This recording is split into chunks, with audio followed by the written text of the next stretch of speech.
What up? What up? What up? Welcome back to the scorecard, the boxing scorecard, where I ask people to bring your scorecard and an explanation, not just simply your opinion.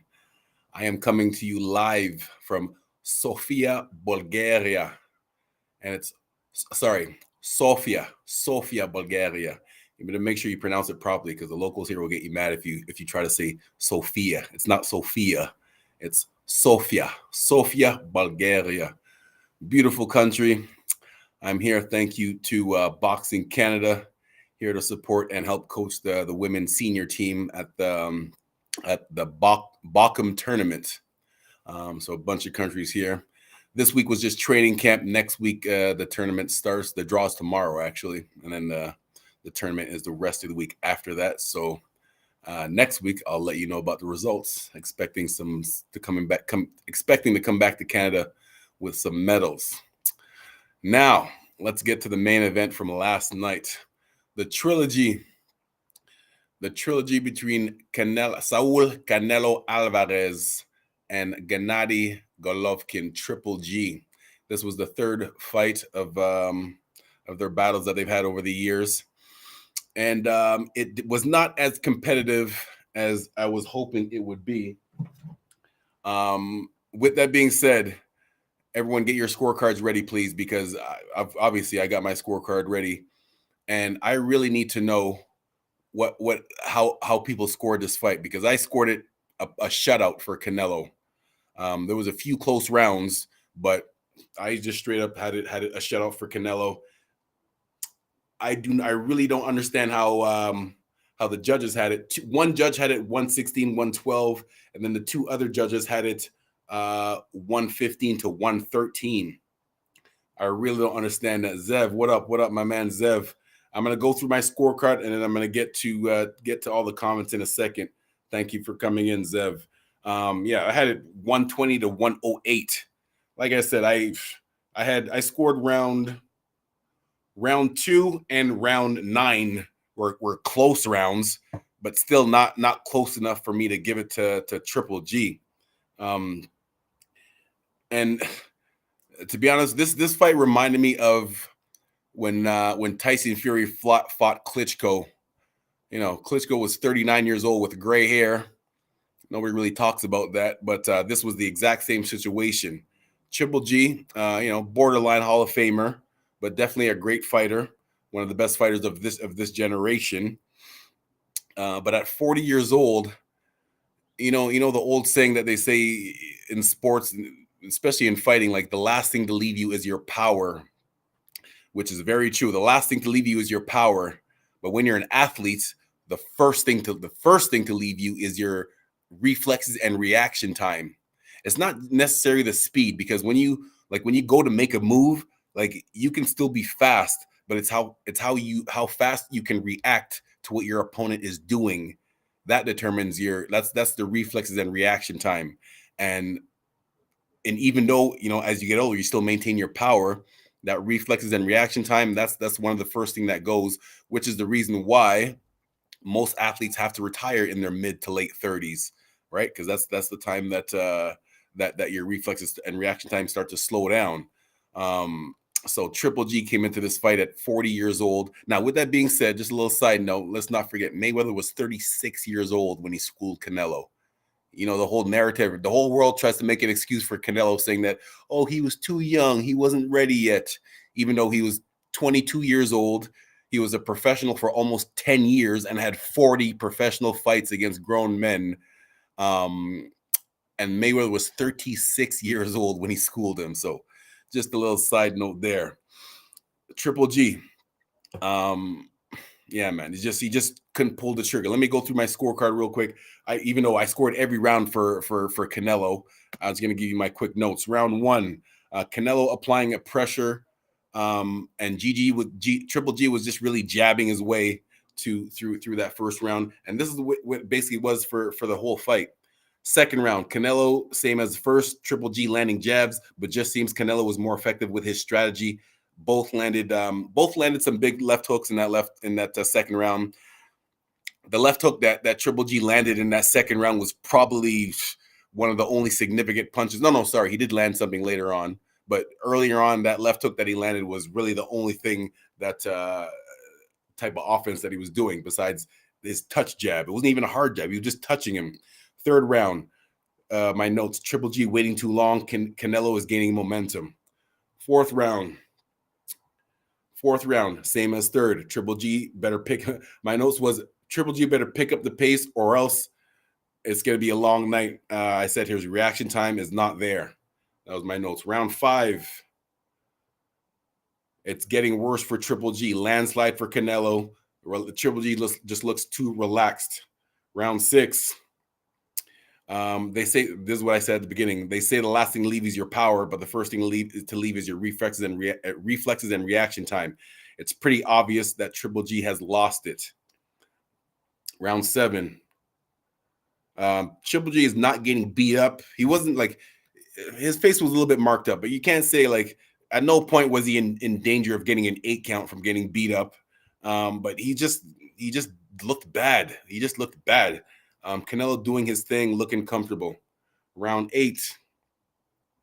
By this time, Triple G needed a knockout to win. One of the interesting stats that I heard the commentator say is that 31-6, as far as body punches that were landed, it was 31-6. 31 body punches landed for Canelo, 6 body punches landed for Triple G. I don't know what percentage that is, but a very big difference there. Round 9. Round 9 is I still gave it to Canelo. I marked it as a close round. I marked it as a close round, but I still gave it to Canelo. Triple G had momentum, and that momentum that he had was really only in the last minute. It's not like he controlled that whole 9th round. Sometimes people might get fooled by the crowd getting hyped up. The crowd getting hyped up in that last minute, they were just hyped up because that was the first time Triple G actually amounted any type of offense to trouble Canelo a little bit. Round 10, I didn't even write any notes for round 10. Round 11, another interesting stat. Round 11, the announcer said that Triple G has thrown 300 fewer punches than the last fight. 300, not 30, 300 punches fewer than the last fight. And then round 12, my only note for round 12 was disappointed, because I was just expecting, even though he's 40 years old, I was expecting him to Triple G to make it a little bit more of a competitive fight. We got David Chase in the building now. All right, let me get to the comments real quick, and then how do I scroll down to this again? All right, so my man Zev says, yes, it wasn't as thrilling as their first 2 fights, and their second fight was the best, but respect to both warriors. Canelo clearly won, I thought, at least 8 or 9 rounds. Yeah, I thought he won every round. Like, again, the rounds that you might have gave. What rounds, Zev, maybe you said it in your chat here, but if you didn't say it in the chat, what rounds? I want to know exactly what rounds that you guys gave to Triple G, please. I would love to know that and why. Zev also wrote, and Triple G is past his prime. Canelo apparently hurt his left hand, possibly broken, so that's why he couldn't throw his jab and left hook with usual power after the third. Well, it looked like he was still whipping it in there. It didn't to me, it didn't look like Canelo had a hand injury. He was still whipping his punches in there.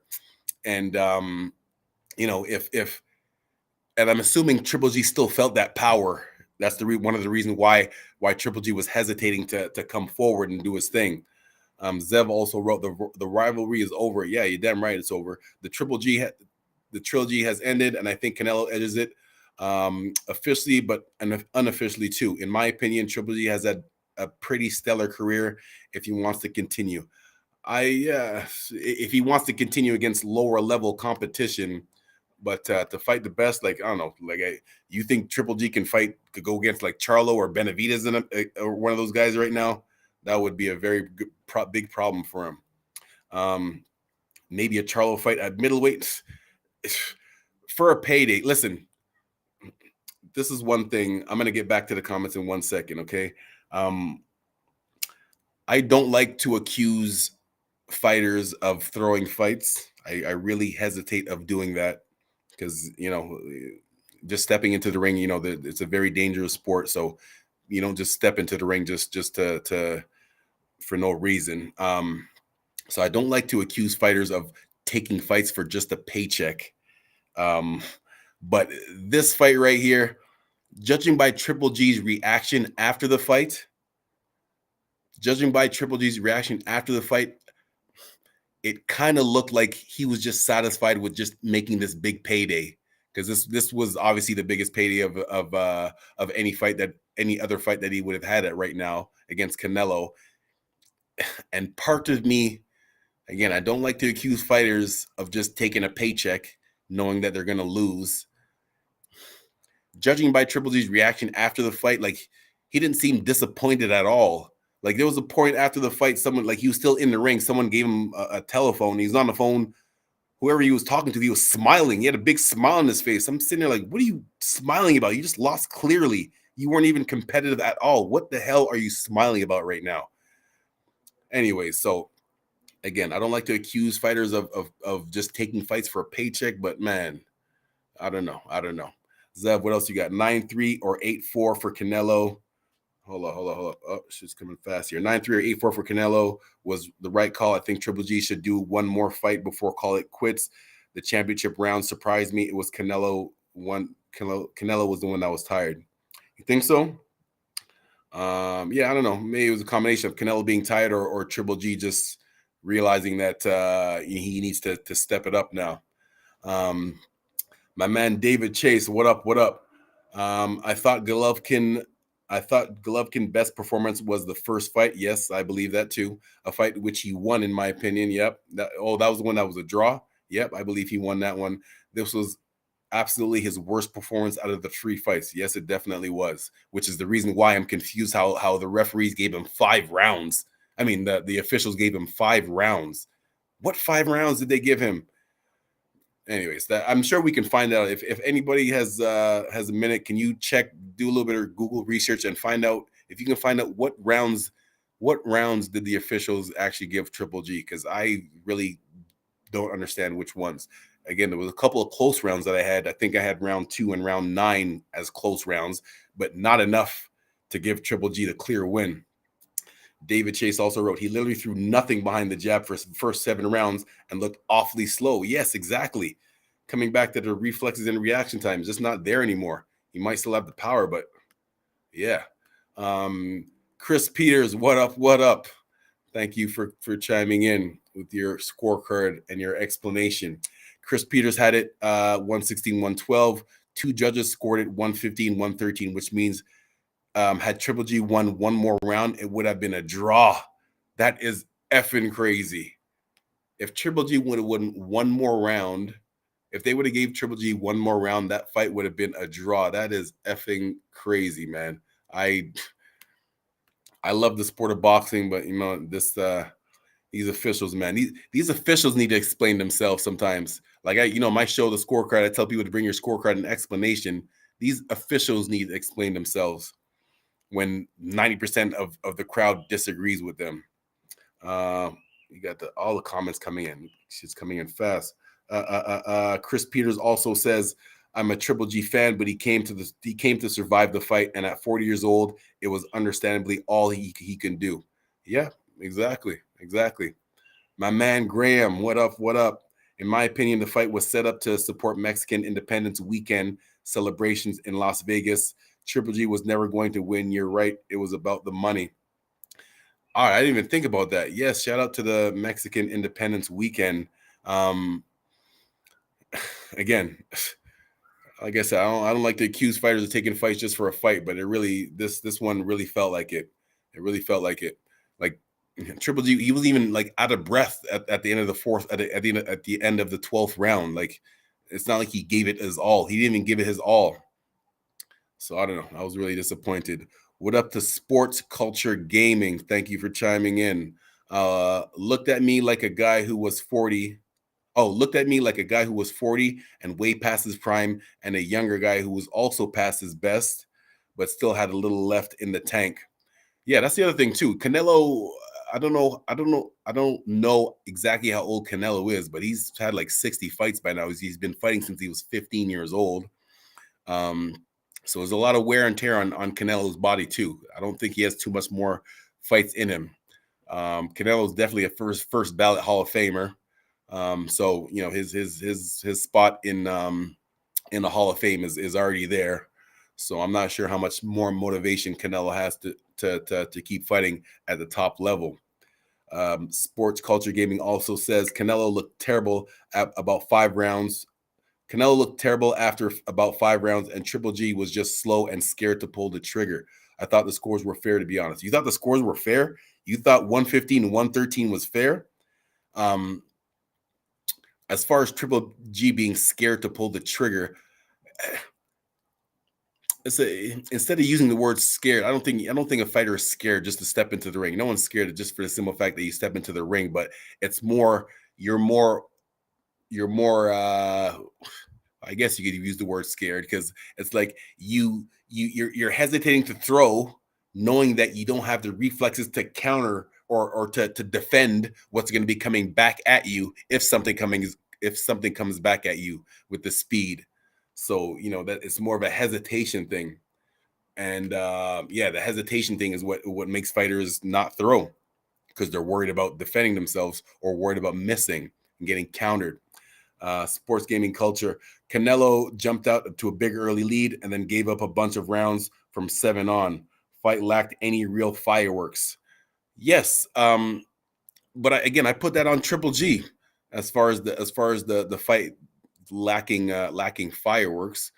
Canelo was doing his thing. Zev said before that, I don't know if this is confirmed or not, but apparently Canelo hurt his hand, so that's what made him not go for the try to take him out. But if that's not the case, then I put it on Triple G why the fight didn't have fireworks. I don't really put that one on Canelo. I think it was up to Triple G to do more. Like I said, the guy didn't even look like he was trying hard. My man Nick Leishman, thank you for coming in. Triple G boxed behind the jab as always and looked for opportunities for the right hand, but against Canelo, those don't come easy. Canelo has very good defense. In Canelo's last fight against Bivol was able to stay on his toes and keep Canelo at his full distance. Bivol had Canelo at the full range of his punches. So Canelo had trouble coming in. Triple G was trying to do that, but once again didn't have the reaction to continue it on or to do it consistently. Nick also says, and if you commit to it, you better be right, since he was one of the best counter punches in the game. You talking about Canelo or Triple G? I think Canelo landed 13 punches in round 1. That was the top output. It was a tactical battle. I didn't see anyone on the verge of being put away. I don't think either guy looked bad. Yeah, you're exactly right. No one was on the verge of being put away. And once again, I put this on Triple G because Triple G was more fighting to once I believe Triple G realized that his reflexes and reaction were not good enough against Canelo. He mentally he just kind of went into survival mode, where he was more throwing punches to try to keep Canelo off of him, not necessarily throwing punches to try to hurt Canelo. He was more throwing like the jab, like get away from me punches, not I'm coming to hurt you type punches. Both smart and boxed the game. Oh, both were smart and boxed. That's what the game is all about. Yeah, man, boxing. It's not fighting. It's not street fighting. It's not any other combat sport. It's boxing. Stick and move. But you gotta have the reaction time to stick and move, which wasn't there. So that's what it is, man. Now that we went through those, I want to know. Hopefully, some people come in. Hopefully some more comments come in on your scorecards, and if anybody gave some more rounds to Triple G, please explain yourself. But now I want to know from people, where do these two fighters go from here? No fighter wants to end their career with a loss. I'm sure Triple G doesn't want to go out like this. Maybe his promoter will give him not an easy touch, but like someone from a C or B level competition. that he has a better chance of winning so that he can try to end his career on a good note. Because I don't see, honestly, I do not see Triple G beating Charlo or Benavidez. I cannot see that. I cannot see that. When he was in his prime about 5-6 years ago, you know, he everyone would have probably picked Triple G to steamroll all these guys. But now, you know, you see it from last night, man. You see it from last night. The fight, your eyes don't lie. Your eyes don't lie. So not sure where Triple G goes from here. He is a very good coach, Jonathan Banks, who came under Emmanuel Stewart in the Crunk Gym, one of the greatest trainers of all time. But I don't know, man. I don't know. I don't know where Triple G goes from here.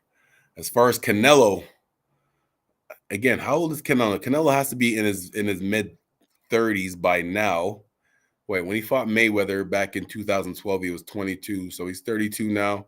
You know, he's 32, but he's an old 32 because he has about 60 fights. Remember, Canelo turned pro when he was 15 years old, 15 or 16 years old. So he has a lot of mileage, a lot of kilometers on those legs, on that body, a lot of punches, a lot of sparring, a lot of wear and tear, My man Tyler Lee, thank you for coming in. One of the biggest influences of scoring is that just because a fighter finally gets a little in his zone, that he's winning the rounds. Yeah. But what do you give me a little bit more on that, Mr. Tyler Lee? What exactly do you mean by that? Who exactly are you speaking about? And here you go. While Triple G did better late and coming on little, it doesn't mean he was winning all those late rounds. This was an overall dominant win for Canelo. Yes, and that's exactly what I said. Triple G did come on late, but it wasn't enough to give him those rounds. It was not enough. Like the times that he was coming on late, it was like literally the last minute of the round. Canelo is 32 years old. Thank you, Mr. Barrington. Thank you very much. He's 32 years old, but like I said, it's a little bit older 32 years old because he's been in the game for over 15 years. At 32 years old, most guys turn pro when they're like, you know, maybe 23, 24, 25. He turned pro at 15, 16. So that's a different type of 32. So it's going to be interesting where Canelo goes from here. There's still you could still consider Canelo one of the biggest draws in the sport.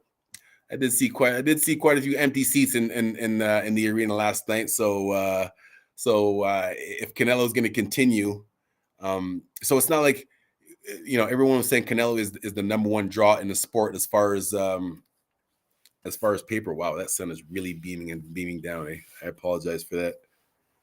I don't know if I could adjust it. Move over a little bit. Is that better? So yeah, man. I think that for Canelo, the Charlo fight would be competitive. The David Benavidez. You know what's funny about the David Benavidez fight? I was saying David Benavidez would give Canelo a good run like 2 years ago.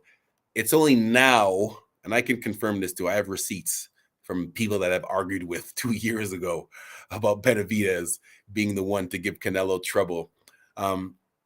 It seems like only now, people are coming around to saying that Benavidez would be the one to beat Canelo. Benavidez would be the one to beat Canelo. So it's going to be interesting. After the fight, Canelo said that he's very interested in the rematch with Bivol. Of course, if the money's right. So that's going to be interesting too. I don't know. Again, I don't know. Bivol himself has a test against Zurto Ramirez, who's another tough southpaw Mexican. That is going to be a very interesting match right there. I'm very interested to see the results of that one. That one, I believe, is in November. Correct me if I'm wrong, please. My man Eddie Barrington says all judges gave Triple G the 8th and 10th, and they were mixed on the 6th, 9th, 10th, and 11th rounds. 8th and 12th. Let me read that one more time. All the judges gave Triple G the 8th and the 10th. Oh, sorry, the 8th and the 12th is what you're saying. But they were mixed on the 6th, on the round 6, 9, 10, and 11. Interesting. Again, Triple G had spurts and moments where he might have landed something. There was one round where I literally I just turned my head for 1 second and I looked back and Canelo looked like his legs kind of wobbled a little bit. I don't know if it was because he was off balance or because he got hit with a hard punch, but again, Triple G did not capitalize off of it. So it didn't really have any significance there. And that was it, man. That was it. The end of the trilogy. And it looks like in a couple of years, not in a couple of years, like sooner than later, there is going to be this new generation of boxers are going to be taking over. If Canelo doesn't and Canelo, he's in an interesting position right now because he can decide to take that rematch with Bivol, which was going up again at light heavyweight,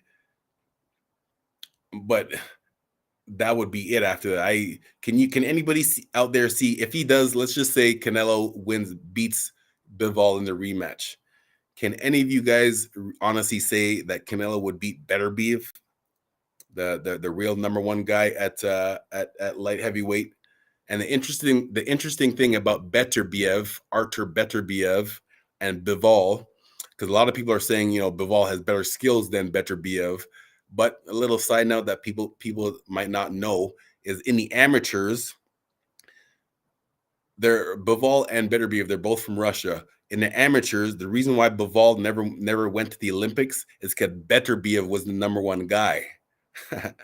So interesting that they're both in the same situation right now. At light heavyweight, Beterbiev is the number one guy. Bivol is definitely number two. Bivol has the better win against Canelo. So, it'd be very interesting, very, very interesting to see how that would play out now. And then again, the thing with Canelo has moved up and down a few times in his career. Sorry about that shining light. Canelo has moved up and down a few times in his career. But the thing, when you're 32 years old, and you're still trying to cut weight, your body reacts differently from moving up in weight that much. As you get older, like the body reacts differently. And again, at 32 years old, he's on the early stages of athlete retirement age at 32 years old. Most of the top athletes, even the best of the best, have to retire, like 36, 37 years old, which is why it's amazing why, in another sport like LeBron James at 37 years old, clearly still one of the best athletes in the sport, is still doing his thing in a sport where your athleticism is very important. So shout out to him. But as far as Canelo, like I said, 32 years old, been fighting against grown men for the past 15, 16 years. All those fights, all those rounds of sparring, all the punches that you take to not just to the head, but to your body, to your arms, all the aches and pains, shit starts to break down. It starts to break down as you get older. So I would not suggest for Canelo to go up. If he's going to go up, he should probably stay there at light heavyweight. But then again, if he beats Bivol, I do not see him beating the monster in Beterbiev. So I would think Canelo's best bet is to stay at 168 and challenge Charlo. I still think that would be a competitive fight. Canelo and Charlo. I would have to go by Canelo by split decision. I think it would be a very competitive fight. But the fight would probably be in Las Vegas, and the judges, you see how the judges score, but it would be I would go by Canelo by split decision if he fought Charlo. Now, David Benavidez, I do not see Canelo beating David Benavidez at all.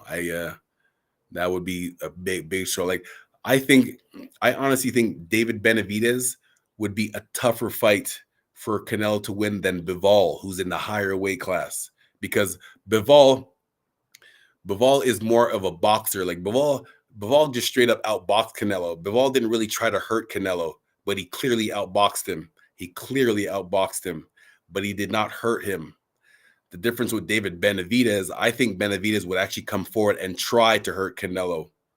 I think he would try. And remember, David Benavidez is coming down like he used to be a fat kid. He was like 200 pounds, and he cut himself down to 168. That's why he doesn't. That's why you don't really, his body is kind of deceiving because he doesn't have like a ripped six pack or anything like that. But he's effing strong, and he has good movement too. So that would be very interesting. That'd be very interesting. Before I log off here, any more comments, any more scorecards, or any more comments in the comment section about this fight, the end to the trilogy between Saul Canelo Alvarez and Gennady Golovkin? No more comments or questions. So come on, give me something, guys. Give me something to talk about here. We're already a half an hour in. But yeah, so that is it, I guess. That is it for this week. We're here on Talkin Fight every Sunday, 9:30 a.m. I try to make it 9:30 a.m. I'm in like I said, this is a couple of hours difference, like 7 hours ahead. So actually in Bulgaria, it is 5 o'clock right now, 5 p.m. right now. It is 10 a.m. back home. So I'll try to time it again, as long as we're not competing or have any training that day. I'll be back at the same time next week. Tyler Lee just asked who's next for Nello. Wow, we just talked about that, bro. He's going to move up to light heavyweight to get that rematch with Bivol, or Canelo has it tough anywhere he goes, whether he goes up for the rematch with Bivol or he stays at 168 and challenges Benavidez or Charlo. Canelo still has it tough. Bivol again, maybe. Yeah, well, after, like I said, in the ring after the fight, Canelo said that he was interested in that rematch with Bivol. So we'll see if that happens again. Charlo possible too. Charlo's been calling him out for the past couple of years now. So it's going to be interesting, man. It's going to be interesting. Yeah, buddy. All right, man. There you have it. Talkin Fight, the #1 boxing YouTube channel. If you can't catch the show live, you can catch it on any podcast that you listen to. My man Graham coming in too. Canelo must surely want 60 wins before retiring, so his team will pick carefully his opponent. What is he at, 59 now? I'm assuming you said that because he's probably at 59 now. Yeah, that'd be cool, especially in this generation. It's not like in back in the day where guys regularly had, like 50, 60 fights. Nowadays, and it's nothing wrong with that. Like a perfect example is Andre Ward, one of my favorite fighters of all time. He retired at, I believe he only had under 40 fights, right? His record was like 35-0 or something like that. And Andre Ward is a first ballot Hall of Famer, one of the best boxers, super middleweight or super middleweight of all time. I would put him in my top 5. Yeah, that's right, top 5. You can argue top 10. Andre Ward has not lost a fight since he was 12 years old. 12 years old. The only thing you can say about Andre Ward is that the first Sergey Kovalev fight was a close one. That was a controversial decision. But other than that, Andre Ward, another reason why I respect Andre Ward, going to the Olympics. Here's a quick story about Andre Ward that people might not know. When he was going to the Olympics, he was a middleweight. One of his good friends, Darrell, one of the Darrell brothers, I don't know if it's Anthony or Andre, one of them was also at super middleweight. Andre Ward is such a good friend that he decided to let his friend take that super middleweight spot, and Ward decided to move up to light heavyweight in the amateurs and still won a gold medal at the Olympics. That is very impressive.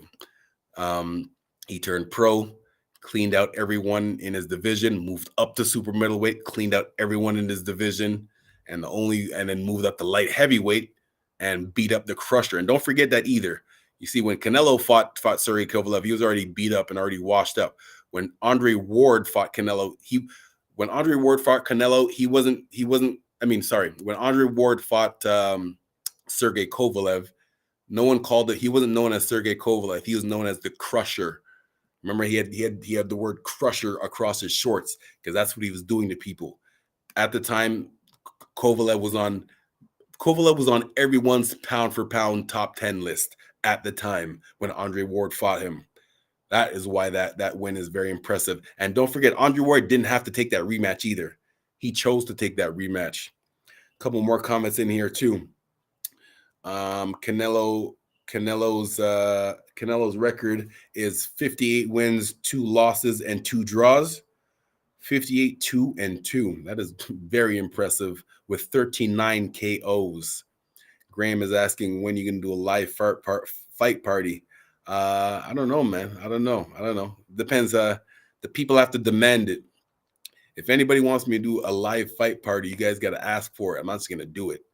So say it in the chat or tag Talkin Fight on Twitter or any social media or even my social media at Cedric Sports, and let me know that you want me to do a live, and then I'll do a live. I'm not just gonna do a live if nobody's gonna watch it. Let me know you guys want it first. Floyd says Ward couldn't sell tickets. Yeah. That's the whole selling tickets thing. That's another part of the game. You know what? And I'm glad you brought that up, Zev. That's going to give me a couple of minutes to talk about this too. As far as selling tickets, first of all, that's your promoter. That's the promoter's job. That's your title is promoter. Promote the fight so that more tickets can be sold. That's your number one job. As the fighter, I'm focused on training. So it really bothers me when I hear people say a fighter can't sell tickets, but they never mention anything about the promoter. What is the promoter doing to help sell those tickets? That's his only job. The fighter has to train. You're expecting the fighter to stay focused on his training camp and then go do a million interviews and talk to every single person to help promote his fight. That's not fair to put it all on the fighter. That's your promoter. That's your job. You're handling people around you. You know, if you're at a certain level, you should have someone from your team handling your social media to help you get out there. Nowadays with social media, if you're an athlete, or especially in boxing where you don't have, like, for example, in other sports like the NBA or NFL, the league takes care of the promoting. You know, they're on commercials. The league pays for commercials and all that stuff. When you're in an individual sport like combat sports, MMA or not even MMA, because in the UFC promotes the guys, right? But in boxing, where you're your own person, you should be big on social media. Like, you should be posting stuff daily or weekly on your social media to help promote yourself, or someone from your team should be doing that. So my whole point of bringing that up is talking about Andre Ward. You know, people talking about how he didn't sell tickets. You know, and then there's other fighters who you know, people even say that about Terrence Crawford. They say that he doesn't sell tickets because he doesn't have the right personality. That's the other thing too. Like, not everyone has this Conor McGregor, Tyson Fury type mentality, type talking mentality that just that can just talk like that. That's not their personality. You know what I'm saying? Like, if anything, if people want boxers to be more promotable or to act a certain way, you know, ideally you should tell the promoter to pay for the fighter to take acting lessons. Tell the promoter to pay the fighter to take acting lessons so that they can act like act like Tyson Fury or Conor McGregor, who are great talkers and great at selling their fights. Some people just don't have that personality. All right. And with that being said, Andre Ward might not have sold the most. Andre Ward definitely did not sell the most amount of tickets of his generation. Yes, he could have made more money, but he still made. I'm sure he's still okay with the millions that he's made from his career. That's why he could retire early, right? So I'm sure, I don't know exactly what his net worth is, but I'm just assuming Ward has a good 10 million in his bank account, just that he can just chill off of for the rest of his life, right? A good 10 mil that he can just relax. And you know, he's doing his TV commentary, so I'm sure he's good with that. So not, again, when it comes to selling tickets, not every fighter has that type of personality that's going to sell tickets. So you just have to make sure that you look good and win your fights, and then the finances will take care of themselves. Yeah. All right, man. That's enough talking for me today. Unless you guys had any more questions in the comments. Thank you very much for taking time out of your day to listen to the show, the scorecard, the boxing scorecard, where people bring their scorecard and an explanation. Yeah, man. My social media is at Cedric Sports, CEDRIC Sports on any social media. Hit me up with any questions or comments that you got, any constructive criticism that I can add to the show. I will listen. All right, man. I will see you guys next week. I'm not sure if I'll still be in Sofia, Bulgaria. Don't forget, it's Sofia, not Sofia. Sofia, Bulgaria. Beautiful country, beautiful country. All right, man. Talk and fight. I'm out. Peace.